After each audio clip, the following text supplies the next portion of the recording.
Yo pensaba, Temuco, bueno, se caracteriza por su raza, ¿no es cierto? Una raza guerrera, ¿no es cierto? Una raza valiente, ¿no es cierto? Que no se aminora, que no se echa para atrás, ¿no es cierto? Amén, ¿o no? ¿Es así o me estoy equivocando? ¿Ah? Amén. Una iglesia que... Una raza que saca la voz, ¿no es cierto? Cuando hay que sacarla y cuando hay que pelear, se pelea. Amén. Amén. Ahora nosotros somos de una nueva raza, por nuestras venas corre sangre real, sangre divina. Amén. Fuimos comprados a precio.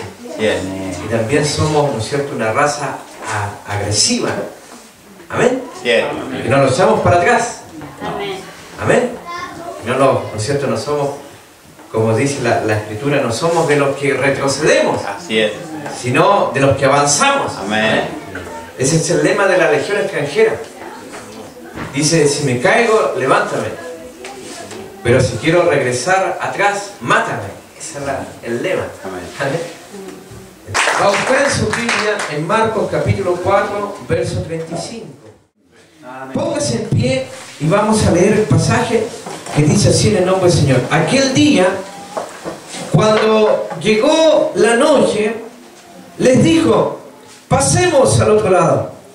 Y despidiendo a la multitud, le tomaron como estaba en la barca, y había también con él otras barcas. Pero se levantó una gran tempestad de viento y echaba las olas en la barca de tal manera que ya se anegaban. Y él estaba en la popa durmiendo sobre un cabezal. Y le despertaron y le dijeron, maestro, ¿no tiene cuidado que perecemos?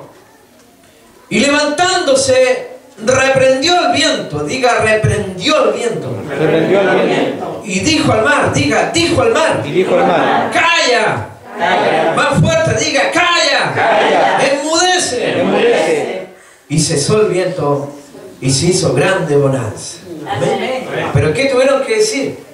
¿Qué tuvieron que hacer? Tuvieron que reprender el viento y decirle al mar, ¡calla! ¡Enmudece! Y ahí cesó el viento y se hizo grande bonanza. Diga, grande. Grande bonanza. Amén. Eso es lo que esperamos. Grande bonanza. Amén. Eso es lo que espera la iglesia. Amén. Amén. Entonces, mis hermanos, yo quiero compartirle acerca de esto, de la palabra del Señor, que es muy importante. Nosotros tenemos que destacarnos por ser una congregación, un hijo de Dios que sepa capaz de hablar.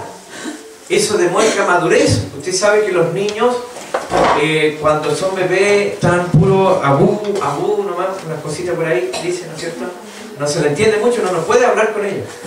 ¿Cuándo puede conversar con ellos? Cuando ellos ya maduran, ¿no es cierto? Cuando ya son grandes. Todavía hay una etapa entre los 8, los 9, 10, hasta los 12, algunos todavía, uno trata de conversar con jóvenes, todavía como que no desarrollan todavía una conversación, no sé cómo lo harán para pololear, hermano, no sé, porque a veces se mirarán nomás y suspirarán nomás, ¿no es cierto? Nada más, no, de repente le dirán qué bonita tu zapatilla, eso es todo, ¿sabes? Se juntan otro día y le dice otra cosa, no sé, un telegrama, ¿sabes? Porque no desarrollan todavía mucho el hablar, pero el pueblo de Dios tiene que desarrollar el hablar, porque usted tiene un enemigo que derrotar. Y yo he hablado de esto de que cuando se enfrentó David con Goliat, había un gigante que decía, y cuando desafiaba a los escuadrones de Israel, decía, quiero un hombre, uno solo, decía. Y lo desafiaba. Y estaban todos los escuadrones ahí atemorizados, nadie, y eran soldados. Entonces, muchos acá se pueden creer mujer, se pueden creer hombre, porque ya tiene su casa, tiene su trabajo, se gana su plata solo, pero eso no significa que sea un varón, una mujer guerrera de Dios. Y nosotros vimos ahí que en el valle de Ela ahí aparecía 40 días, lo estuve desafiando, lo desafiaba. y apareció un joven rubio, ¿no es cierto? Ahí muy hermoso. Tiene que haber sido este sector, amén. Bien bonito, encasado, ¿no es cierto? Y apareció con unos quesos, con unos panes. Yo creo que acá le gusta el queso, el pan. Y apareció ahí, hermano. Y escuchó ese gigante y dijo: ¿qué tiene este incircunciso que se atreve a desafiar los escuadrones de Jehová? Y ahí empezó a correr la voz de un soldado a otro y llegó al rey. Y nosotros vemos ahí que él lo enfrentó. Y todo fue una guerra de palabras. Y el otro, cuando lo vio, le dijo: ¿acaso soy perro que vienes con un palo? O sea, ya se empezó a mirar ya como con poca cosa. Y lo enfrentó, y todo lo que le dijo fue lo que hizo. Le dijo: te voy a cortar la cabeza. Y fue exactamente lo que hizo. Con su propia espada le cortó la cabeza a Goliat. Y eso es lo que usted hoy día tiene que hacer en este lugar, porque usted tiene un enemigo. A lo mejor es la tristeza económica, la enfermedad, el problema familiar. A lo mejor los hijos se le están yendo de las manos. A lo mejor se le está enfriando el amor. Y usted tiene que vencer ese enemigo en el nombre de Jesús. Y Dios le va a dar la estrategia. Entonces, Dios todo lo hizo a través de la palabra. En Génesis capítulo 1 no había nada. Y Dios hablaba y las cosas eran creadas. Amén.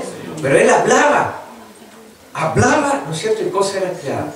Entonces usted va a hablar, va a aprender a soltar la palabra y cosas van a ser hechas, cosas van a ser creadas. Amén.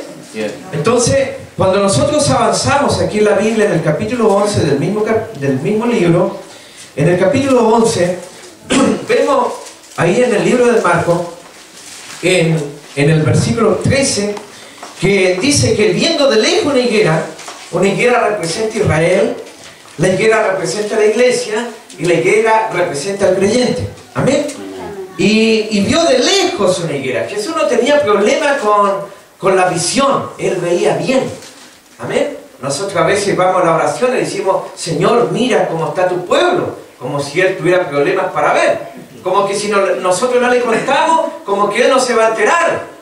Pero Él no tiene problemas de visión. Amén. Y Él en este momento nos está mirando. Amén. Y la miró de lejos nomás, no necesitó acercarse mucho. Y dice la Biblia que viendo de lejos una higuera que tenía hojas, dice que fue a ver si tal vez hallaba en ella algo. Ya de lejos vio que no tenía nada, pero dijo: me voy a acercar lo más cercano posible y voy a ver si tiene algo. Pero cuando llegó a ella, nada halló, sino hojas. Y eso es terrible. Pues no era tiempo de higo. O sea, esto es como el tiempo de las manzanas. Usted va a ir a buscar manzanas en el tiempo de las manzanas. Pero Él llegó en el momento que no era en el tiempo de las manzanas. Entonces eso significa que nosotros tenemos que dar fruto para Dios, ¿no es cierto?, a tiempo y fuera de tiempo. Amén. Amén. En todo momento tenemos que estar dando fruto para el Señor. Amén.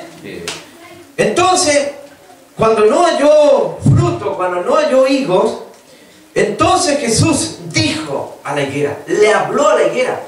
Dios en este momento nos está mirando si tenemos fruto o no tenemos fruto. Y en este momento Él ya nos está hablando. Y le dijo a la higuera: nunca jamás coma nadie fruto de ti.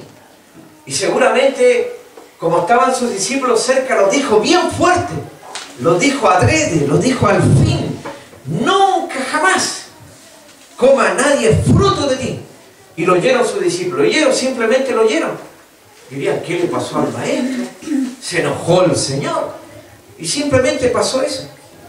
Y la Biblia dice en el verso 20 que al otro día, escuche bien, porque los discípulos como que tenían una comprensión de la Escritura con un efecto retardado.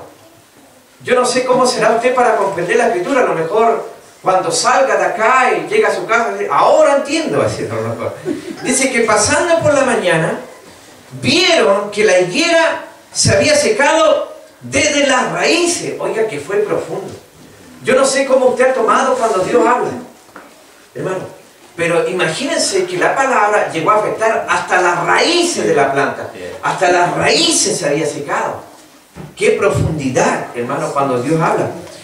Entonces Pedro, aquí aparece Pedro, acordándose. ¿Se da cuenta? Aquí apareció el efecto retardado. Acordándose, pero al otro día le dijo: maestro, mira. Como si el Señor tuviera problemas para mirar. Maestro, mira, la higuera que maldijiste se ha secado. Qué tremendo descubrimiento. Tremendo descubrimiento. Entonces, nosotros tenemos que entender que Jesús, cuando Él le habló a la higuera y le dijo: sécate, para Él ya estaba seca. Amén. Sin embargo, Pedro necesitó 24 horas para ver la higuera seca y recién creer. Amén.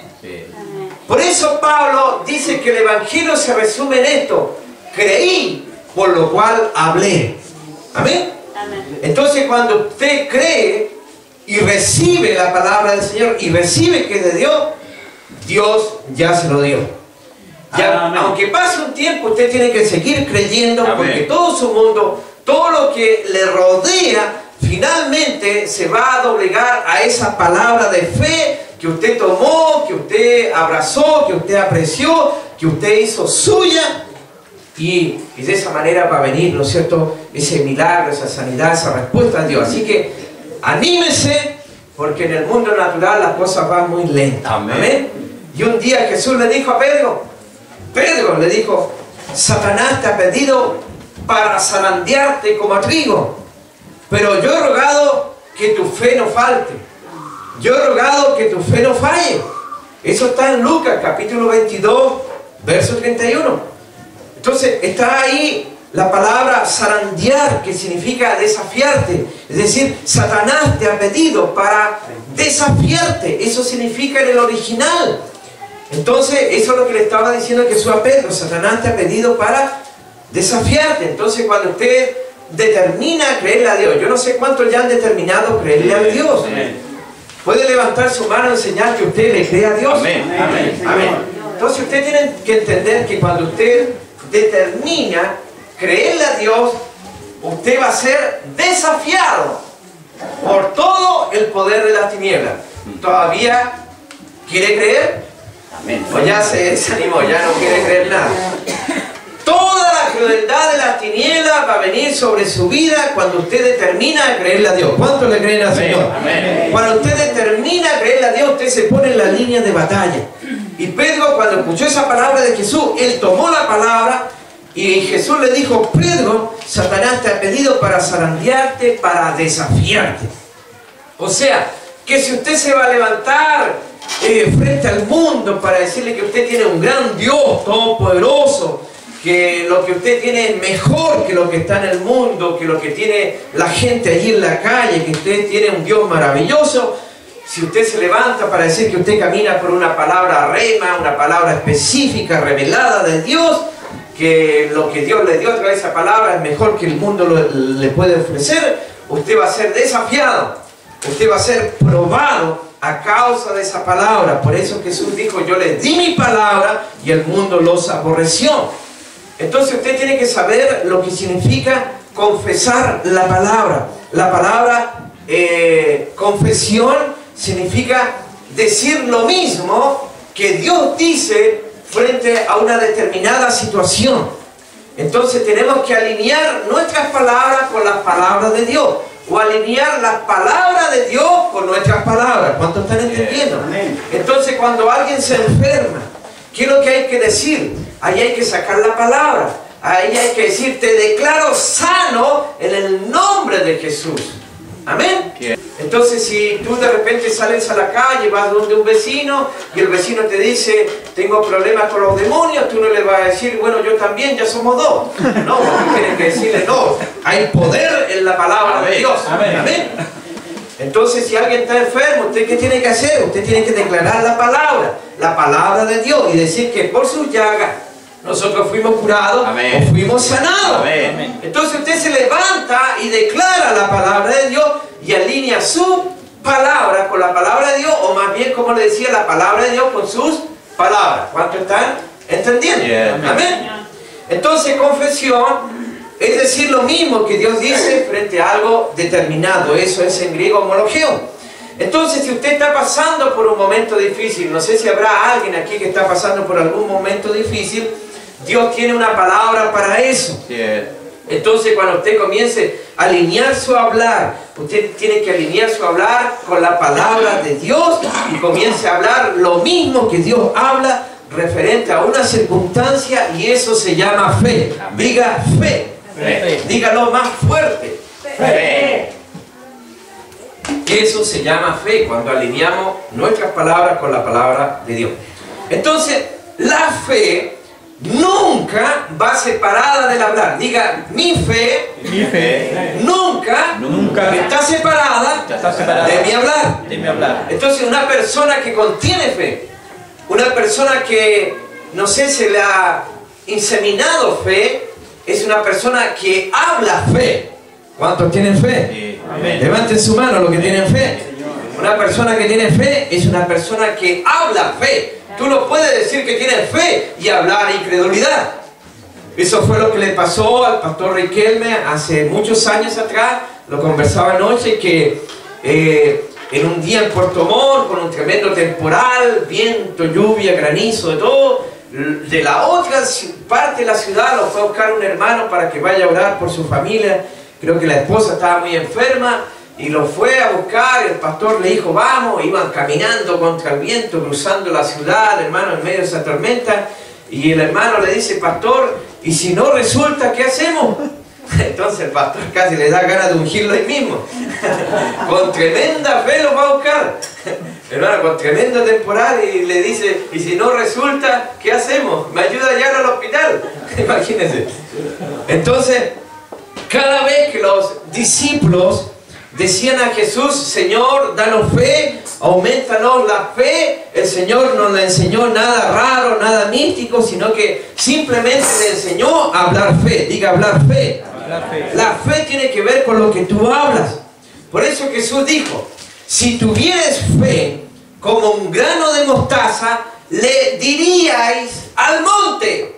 Es decir, le hablarías al monte. Si tuvieras fe como un grano de mostaza. ¿Cuántos tienen fe como un grano de mostaza? Amén. ¿Cómo es la mostaza? El grano de mostaza es chiquitito. Como el tiempo que usted le dedica a leer y estudiar la palabra, así chiquitito, microscópico. El tiempo que usted pasa a solas con Dios es chiquitito, como el grano de mostaza. Pero aunque sea chiquitito, dice Jesús, si tuvieras fe como un grano de mostaza, le hablarías al monte, le declararías palabra al monte. El monte es el problema, el monte es la dificultad, es lo que no te deja avanzar, es lo que está en medio de tu camino, y eso que está obstaculizando tu camino, tú tienes que declararle palabra de Dios a ese problema, a esa dificultad. Amén. Y hasta que no se mueva ese monte, no se mueva ese problema, tú no tienes que dejar de hablar. Amén. ¿Cuántos están entendiendo? Amén. Amén. Entonces, mis hermanos, nosotros hacemos todo lo contrario. Hablamos de nuestra enfermedad. Y la enfermedad hasta se siente querida. De repente la enfermedad se siente hasta apreciada. Dice, vaya que me quiere este. Porque el otro lo acaricia tanto, mi enfermedad. Llega a suspirar, dice, no sé qué sería la vida sin mi enfermedad. Ya me acostumbré tanto a mi enfermedad que no sé, ya no sería lo mismo. Entonces habla mucho de su enfermedad. Dice, pastor, por favor, ore por mi enfermedad. Así habla. Entonces usted tiene que deshacerse de eso. Tiene que declararle palabra a su propia vida. Entonces, yo sé que hablarle al monte no es racional. Que usted le ande hablando a los árboles, al monte, ¿no es cierto?, al mar. No es racional. No es racional hablarle a la higuera. No es racional. Pero la palabra dice que Jesús, nuestro Señor, le dijo al mar, Él le habló al mar y le dijo al mar, calla, enmudece. Cuando se levantó la tormenta, cuando vino el problema, no salió arrancando, dijo, arranquemos de aquí, porque el mar se levantó. No dijo, sino que Él dijo, calla, enmudece. Eso es lo que se hace frente al problema. Amén. Y el liderazgo es muy importante. El líder, cuando viene el problema, tiene que mantener la calma. Amén. no tienen que verlo nervioso, el primero que va a saltar del barco, sino que tienen que mantener la calma, para que los otros también se calmen. Amén. Bien. Entonces, ¿cuántos de los que están aquí le han hablado al mar? ¿Cuántos de los que están aquí le han hablado a la higuera, al monte? Usted va a pasar por loco. Amén. Pero la fe, diga la fe, le habla al mar, le habla a los problemas, le habla a las circunstancias, le habla a la dificultad. Por eso Pablo decía, creí, por lo cual hablé. Entonces todo tiene que ver con hablar fe. Diga hablar fe. Hablar fe. Amén. Por eso cuando usted va al médico, lo primero que el médico le dice, a ver, saque la lengua. Lo primero que le dice, amén, saque la lengua. ¿Y por qué le dice a usted saque la lengua? Porque por medio de la lengua el médico puede saber lo que está pasando en su vida. Ahora, si nosotros queremos saber la salud espiritual de alguien, dejémoslo hablar unos 5 minutos, hermano, no lo interrumpamos. Y ahí vamos a saber si es un hombre o una mujer de fe o es un incrédulo. 5 minutos nomás hay que dejarlo y escucharlo y inmediatamente uno va a saber qué clase de persona es. Entonces, la fe y la incredulidad están construidas de palabras, diga palabras. Entonces, cuando usted es incrédulo, usted habla incredulidad. Y cuando usted tiene fe, usted habla fe. Por eso Jesús le enseñó a sus discípulos a hablar. Ellos eran de pueblo, eran de villa. Y ellos iban a llevar el evangelio al mundo. Ellos eran tímidos, algunos eran como para adentro. Nunca habían hablado ante tanta gente, pero Pedro, cuando habló ahí en Pentecostés, le habló a una multitud de gente. Y se convirtieron como 5.000 y luego como 3.000. Una gran cosecha. ¿Por qué? Porque él aprendió a hablar fe. Y cuando vino la fe, se fue el temor, se fue la vergüenza, se fue el desánimo, se fue todo eso. Y en cambio vino la valentía, la llenura del Espíritu Santo, el poder de Dios, el fuego de Dios. Y pudo contemplar la cosecha de Dios. Amén. Entonces, en Marcos capítulo 4, en el verso 39, dice que levantándose, reprendió al viento y dijo al mar, calla, enmudece. ¿Y qué pasó con el viento? Diga, cesó el viento y se hizo grande bonanza. Es asombroso, es maravilloso. Hablar fe es lo más potente que existe en este mundo. Entonces Dios nos ha dado una boca con un propósito, porque todos los que están aquí tienen una boca. Levanten su mano todos los que tienen una boca. Amén. Usted, no sé si sabe que usted lleva el número 7 en su cabeza. ¿Sabe eso? Usted lleva 2 orejas. Todos los que están acá tienen 2 orejas. Sí. Tiene 2 ojos, 2 pares de ojos, ¿no es cierto? Tiene 2 hoyitos en la nariz, ¿no es cierto? Y tiene una boca. ¿Pero por qué tiene 2 orejas y una boca? Amén. Porque tiene que desarrollar también el escuchar. Tiene que escuchar más de lo que habla. Amén. Entonces, tenemos una boca.